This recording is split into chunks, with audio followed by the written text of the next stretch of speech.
Dylan, congratulations. Great day at the office for you. Yeah, it was good.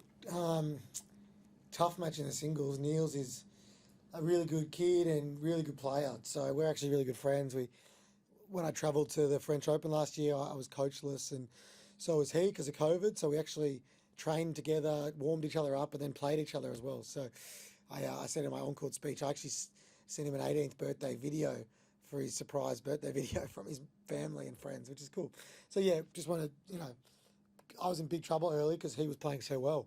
Not too much because I wasn't. He was just beating me, and I was really proud of my mental game to be able to turn that around, and was really strong throughout. Which, none of us have played a lot of tennis lately, so you lose that mental muscle probably quicker than your physical muscles. So I was proud of myself to get through it.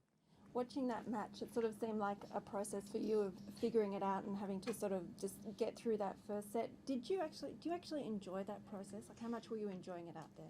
Yeah, I think I do. I think I used to be like, this is my tactics, and I'm going to go down swinging, and that's my tactics.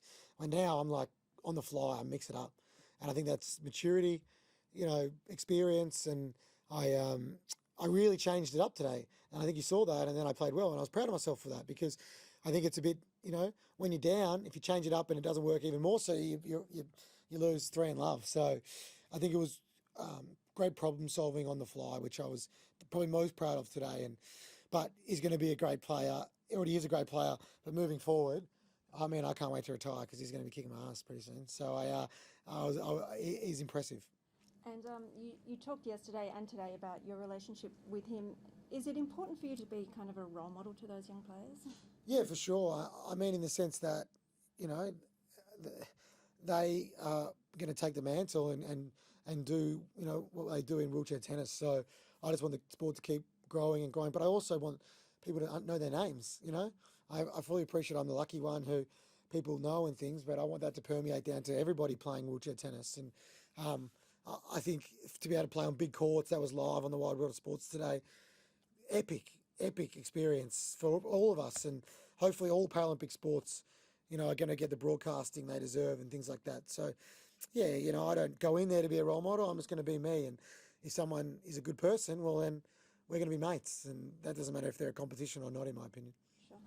And competing for a seventh Australian Open, straight Australian Open title, what does that mean for you? It would be awesome, but I'm just thinking about just going out there and doing the best that I can. I used to worry about titles and recognition and slams and all this, and that gets you into trouble when you get out there. What you actually have to worry about is preparing the best you can, but also having fun and playing the best you can. And you know what? If you win, well then ripper. But that's all I can control is what I do, and what I'm going to control is my attitude and my preparation, but also getting out there and having fun and enjoying what I'm doing. And seven does have a nice ring to it, but we'll cross that bridge when it comes to it. It's our job in the media to talk about the records. Does that play on your mind at all? You know what? Yeah, I think this might sound a bit weird, but to me, the difference between 6 and 7 Grand Slams isn't the number, it's the journey of getting there and what you do. So people go, how many Grand Slams you won? And I actually lose count because I don't really mind too much. What I mind about is how I carry myself and my real purpose in life, which is changing perception so people with disability can get out there and be the people they want to be. It's not winning Grand Slams, and it really isn't. That's a byproduct of, and it helps me do my real purpose, which is, you know, seeing little kids and going, they want to get out there and live the lives they want to live. And tennis is an avenue for me to do that. And once I realised that, I started playing better and I started enjoying it a lot more. So I'm going to keep doing that. And, the number when I finish on whatever that number is great. But the journey along the way is what's most important to me, and how I carry myself and what I say and how much I enjoy it and things like that. So that's what I'm going to worry about, Wednesday night, hopefully prime time, 7 o'clock on Rod Laver Arena. Craig, if you're listening. And Dylan, also the doubles. I mean, that looked like a fun match out there. Oh, I hated yesterday because Heath and I made a decision because we're normally so matesy even when we play, and it's a bit hard, We're like, no, let's like separate when we play each other in singles. It was sucked. We were in the locker room 3 lockers apart. I didn't speak to him. We're like best mates. We don't do that. I hated it. I really hated it. I hated playing him. I hate it. So he texted me last night and we had a joke. And then this morning he's like, good luck in the singles. He was cheering for me and it was so nice to be able to play doubles today. And how good are those other two? Man, we're in trouble there. They're awesome. The two Dutch kids. So we were just lucky to get through. Looking forward to the final. I don't know who we play yet, but that's going to be tomorrow. So get some rest and Heath and I'll go out there and do our thing and have fun. So getting to the final with Heath helped make up for yesterday when you beat him. And Oh, I didn't. No, he still would have loved to kick my ass. Don't worry about that. He doesn't care. So I think I'm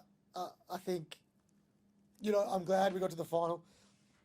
I would have been upset if his tournament was finished by now. That's for sure. So looking forward to. I think we've won. So yeah, I forget about these things. I think we've won 3 in a row. Okay, there you go. So great opportunity to win 4. But as I said, we play our best when we communicate and have fun. You can tell we have fun out there. Like today, he said to me, don't go for a drop shot on match point. I said, no worries. What did I do? I went for a drop shot on match point. And I made it. And he said, if you missed that, I would have killed you. I was like, well, I didn't. And we were having fun.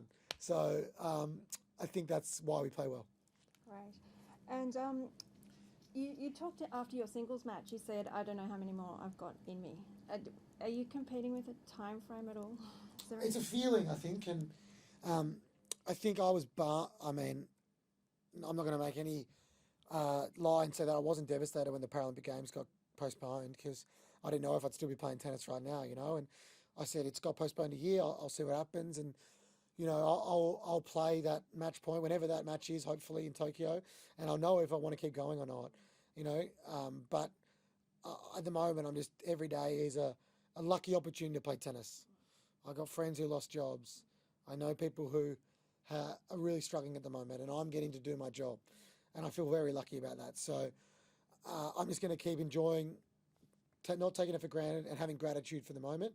And at the moment, that's tomorrow. And then I'll cross that bridge when I come to it down the track. But yeah, I'm not going to make any law. I haven't got 5 years in me, no way. You know what I mean? I do TV, radio, my foundation. I've got a consulting company called Get Skilled Access. I've got a food company called Able Foods. I want to do some acting. I want to do all kinds of things. And spinning all the plates is hard. Physically and mentally at the moment, doing a lot of things. So, I'm so lucky that people buy into my journey and give me opportunities. Like I say, I want to do some acting. I think I'll get an opportunity somewhere, People back me. It's not me backing me, it's them backing me. And I'm really appreciative of that. So, who knows what's next. But at the moment, it's the Australian Open tennis. Right. And when you say you want to do some acting, have you made any inroads in that? Well, have you seen my commercials? They're awesome. But probably a little bit annoying for people sometimes. No. But it's so funny, people, I forget people watch them, Serena came up to me and she goes, loving the commercials, great acting. I was like, thanks. That was cool, which is, it was really nice. She came up to me, she said, hey, loving the acting, Dylan. I was like, thank you, Serena. Appreciate that. So, it's just something that I've always had in the back of my mind and we'll see what happens. But yeah, hopefully, the commercials aren't getting in people's heads too much. Although some of the tennis players keep going up to me going, hey Dylan, we're live. Like they're repeating the ad to me. Nicholas Mahu keeps doing it. Very funny. Okay, last question. We know you're missing the crowd, but are you feeling the love and the support anyway? Yeah, for sure. And I was lucky today was broadcast because it made me feel, it gave me a bit of juice, but I talked to my mindset coach Ben Crow, also works with Ash and Grigor, and I was out there today and I knew I had to start pumping myself up, yelling, commentating my own match because it works for me. But when it's quiet, you feel like an idiot. You do. And that was giving me a bit of anxiety. And I remember I was like 4-2, I said, stuff this. Who cares how you look? Someone on Twitter might be like, this guy's an idiot. But I don't know that guy. And he doesn't know me. You know what I mean? I know I'm a good person. I know it works for me. I'm going to be me. And as soon as I started being me, I played better. But when you got the crowd, it's easier because they're cheering and your voice gets lost a bit and all that. So it's definitely different. Some people are loving no crowds because it's like training. But I get bored in training. I love, most people in Australia as well, some players might get anxiety from the crowd because it's home.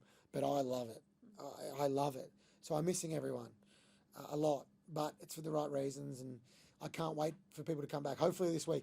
I'll be finished, unfortunately, but it doesn't matter. I think the Australian Open deserves crowds, so hopefully we get them back. Right. Thank you. No worries. Okay, we'll go to questions online. Tanya, please go ahead. Hi, Dylan. Got a couple for you. Just wondered if you you were thinking more cabaret or neighbours and home and away. I'm thinking, I'm throwing it out there. I want to do like scripted stuff that I write as well. So I've got some ideas of stuff that I want to do. Although I have been on Neighbours before. I taught Liam Hemsworth how to play wheelchair basketball. There you go. And then he took on this guy to try and win a girl back. And I was the stunt double of the other guy as well when I played basketball. How cool is that? There you go. I wasn't a great actor back then. I was like 17. I was no good. Hopefully no one finds that clip. But yeah, I'll do Neighbours, home and away, whatever. I'm ready. Okay, multi-talented. Obviously in the final you've got your US Open nemesis. What did you learn from that match that you might do differently this time around? Yeah, both those Dutch kids are so good, aren't they? They take it on, take it early, really fast in their chairs. In that match, yeah, I was a bit flat in that match. It was I let myself down, but he also beat me. You know, I thought I could just get it in and win, but he like took me on. So I beat him at the French Open first round, and then I had a win last week in the lead up, but I've got to be at my best, otherwise he'll take me on. So looking forward to the opportunity. I know he is as well. He's already won a Grand Slam on debut, so he knows what it's like to be in a final. So I have to really bring my A game for sure. Thank you. Great Okay. questions. Thanks very much, everyone. We'll finish there. Cool. Thanks, guys. Love your work. Yeah.